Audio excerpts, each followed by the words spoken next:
కాంగ్రెస్ నేత జగ్గారెడ్డి మాట్లాడుతున్నారు. లైవ్ లో చూద్దాం.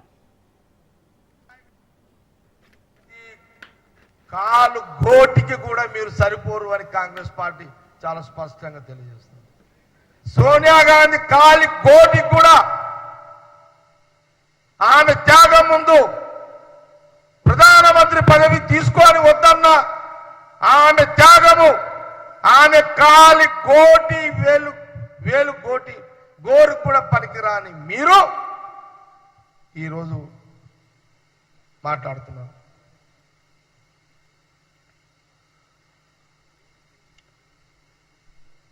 అసలు విషయం ఏంటంటే ఈ మధ్య కాలంలో రాహుల్ గాంధీ గారు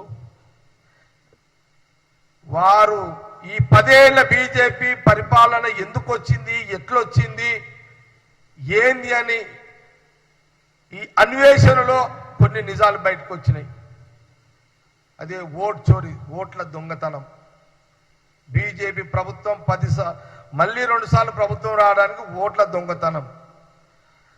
రాహుల్ గాంధీ గారు పసిగట్టిరు, గ్రౌండ్ లెవెల్కి పోయారు. రాహుల్ గాంధీ గారు ఒక ఇంట్లో ఇద్దరు పండుకోరు, ఒక ఇల్లులో ఇద్దరు పండుకోవడానికి జాగలేని ఒక ఇంట్లో 100 మంది 30 మంది 100 మంది ఓటర్స్ నన్ను నమోదు చేయడం జరిగింది. ఇంతకంటే దుర్మార్గము. అందుకే ఎలక్షన్ కమిషన్ నిద్రపోతుందా? నిద్రపోతుంది. ఎన్నికల కమిషనర్, ఈసీ ఎన్నికల కమిషన్ నిద్రపోతున్నాడు.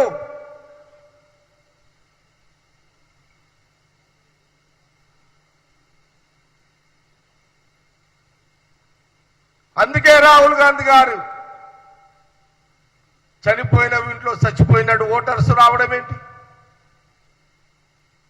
ఒక మనిషి చచ్చిపోయిండు, ఏం చేస్తున్నది ఎన్నికల కమిషన్ అంటే? బీజేపీ ప్రభుత్వానికి కాళ్ళు కింద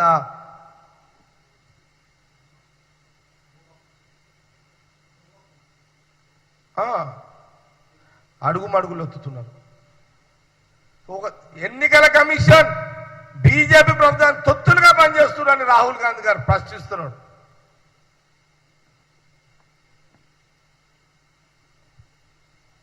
దేశం మొత్తంలో 50, 60, 70 ఎంపీ సీట్లలో బీజేపీ బోగస్ ఓట్లను తయారు చేసి 50, 60, 70 సీట్లు ఎంపీలు గెలిపించుకొని 2 సార్లు ప్రధానమంత్రి అయిండు మోడీ గారు అని రాహుల్ గాంధీ గారు పార్లమెంట్లో గలమిప్పితే దానికి గిల్ల కొట్టుకుంటూ ఏం చేయాలో అర్థం కాని పరిస్థితులలో సోనియా గాంధీ గారి మీద బురద జల్లే కార్యక్రమం స్టార్ట్ చేశారు. దమ్ము లేని, ధైర్యం లేని, గొంతు విప్పి మాట్లాడే నాయకులారా,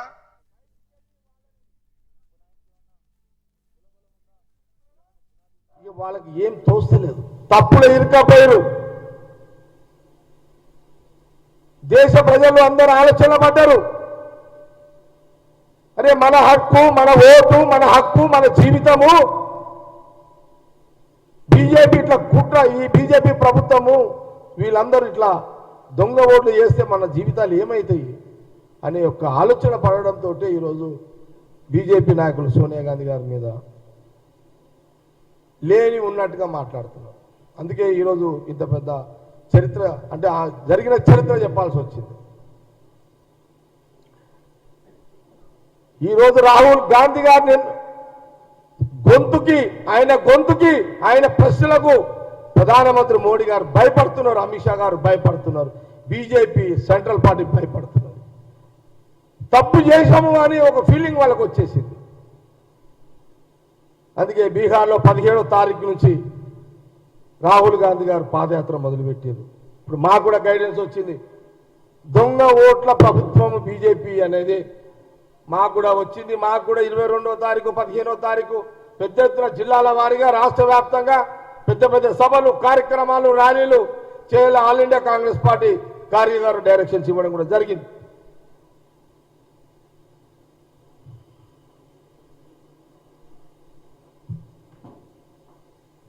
ఏది ఏమైనా రాహుల్ గాంధీ గారు ప్రతి మాటకు, ప్రతి అడుగుకి ఈ దేశంలో కాంగ్రెస్ పార్టీ కార్యకర్త నాయకులు వారి నాయకత్వం అనుసరిస్తామనే విషయాన్ని మీడియా ద్వారా యావత్ దేశ ప్రజలకు, తెలంగాణ ప్రజలకు తెలియజేస్తూ ప్రెస్ మీట్ ముగించడం జరుగుతుంది.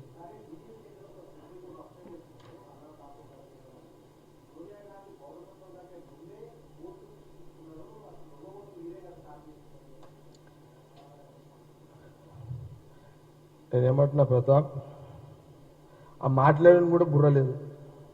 సెంట్రల్ మినిస్టర్ ఎవడో కానీ అది సెంట్రల్ మినిస్టర్ డమ్మీలో పెట్టుకున్నారా వాళ్ళు?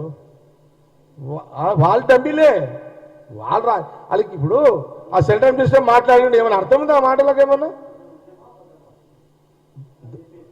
బీజేపీ ఎవరు ఏది మాట్లాడినా అన్ని దొంగ మాటలే. వాళ్ళు డైవర్ట్ చేయడానికి మాట్లాడుతున్నారు. ఈ రాహుల్ గాంధీ గారు ఏదైతే దొంగ ఓట్లు తయారు చేశారు అని రాహుల్ గాంధీ గారి మాటను బయటికి జనాలకు పోకుండా దాన్ని డైవర్షన్ చేయడానికి ఈ రకమైనటువంటి తప్పుడు మాటలు లేని మాట్లాడుతున్నారు వీళ్ళంతా.